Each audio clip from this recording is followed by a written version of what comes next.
Between the borders of Costa Rica and Colombia, linking the continents of North and South America, lies the Republic of Panama.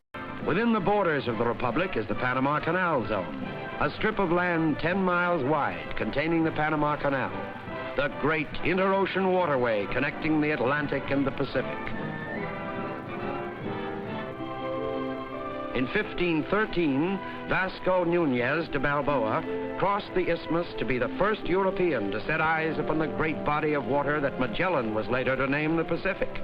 Here, Balboa stands facing the ocean he discovered. The ruins of Old Panama, one of the great historical landmarks of the Americas. All that remains of the city founded in 1519 by the Spanish governor Pedro Arias the Cruel. In 1671, the English freebooter Henry Morgan crossed the King's Bridge to attack the city and reduce it to a heap of smoldering rubble. 2 years later, the Spaniards rebuilt the city some 6 miles away from the old site, this time surrounding it with a huge seawall to protect it from attack. The Panama City of today, largest city and capital of the Republic, centers about the 5th of May Plaza. Facing Central Avenue, the city's main thoroughfare, is the National Palace, where important offices of the Panamanian government are located.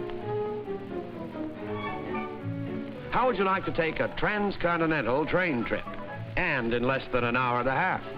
From Panama City on the Pacific side to Colón on the Atlantic, coast to coast, it's only a distance of 48 miles.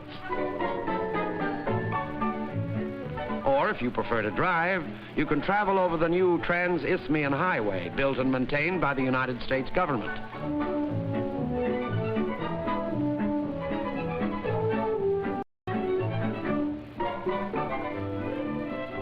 Second largest city of the Republic of Panama is Colón, one of the most cosmopolitan cities of the New World. This is Front Street, Colón's main thoroughfare, its many shops offering exotic wares from the 4 corners of the earth.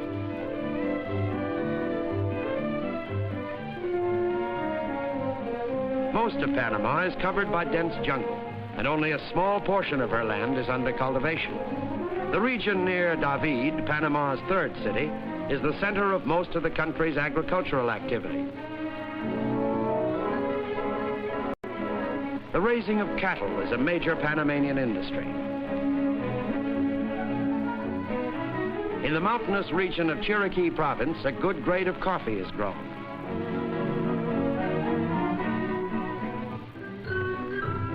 Coconuts are produced chiefly on the Atlantic seaboard.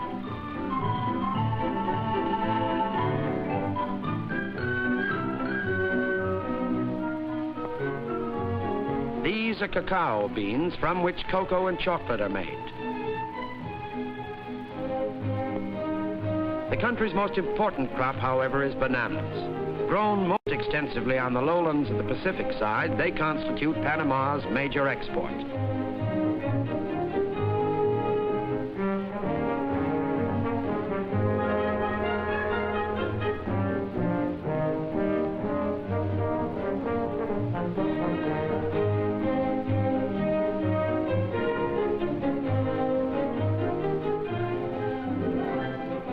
Panama is best known for the great inter-ocean highway, the Panama Canal.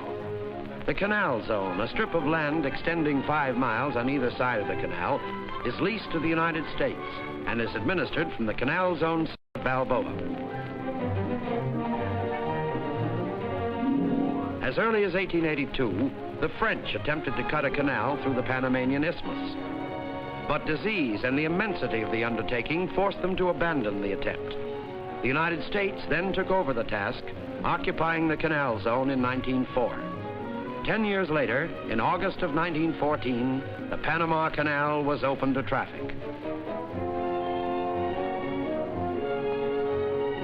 When crossing the Isthmus of Panama, a boat is lifted in 3 steps to the level of Gatun Lake, 85 feet above sea level, and then lowered in 3 steps to sea level again.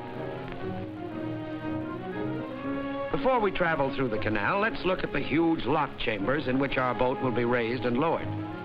This chamber is 1,000 feet long, 110 feet across, and 70 feet deep.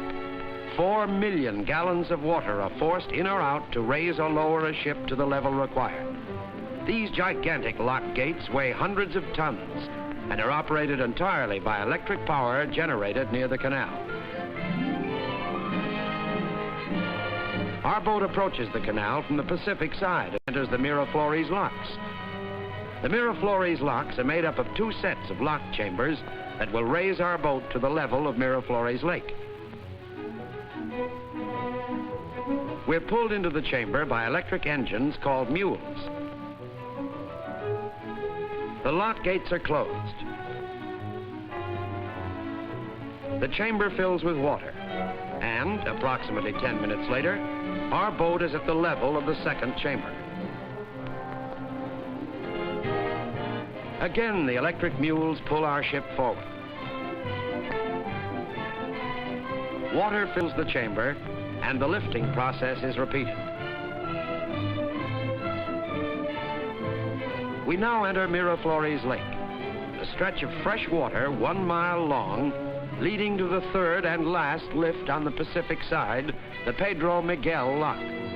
This lock will raise our ship the additional distance to the level of Gatun Lake. Our boat raised, we move out of Pedro Miguel to enter the channel of the famed Gaylord Cut, a huge ditch carved through the Continental Divide. Here was encountered what was perhaps the major engineering difficulty in the construction of the canal. Recurring earth slides repeatedly blocked the cut, threatening the lives of workers and the fate of the entire project. Today, a method has been devised whereby such slides are controlled. Huge hydraulic hoses sluice the earth into the water, where giant dredges work constantly to maintain a clear channel. Beyond the Gaylord Cut, on our way to the Mammoth Gatun Locks on the Atlantic side, our boat sails across Gatun Lake, one of the largest artificial lakes in the world, 163 square miles in area. The Gatun Locks are most impressive because here all 3 locks are together. With the aid of the ever-willing mules and the ingenious methods employed in the operation of the canal locks, our ship will now be lowered from Gatun Lake 85 feet to the level of the Atlantic Ocean. The port of Cristobal, the canal's own city on the Atlantic side. On the boundary between Cristobal and the Panamanian city of Colon fly the flags of the United States and the Republic of Panama, symbolizing the friendship that made the Panama Canal possible, opening to ships of all nations relief from the long haul around Cape Horn.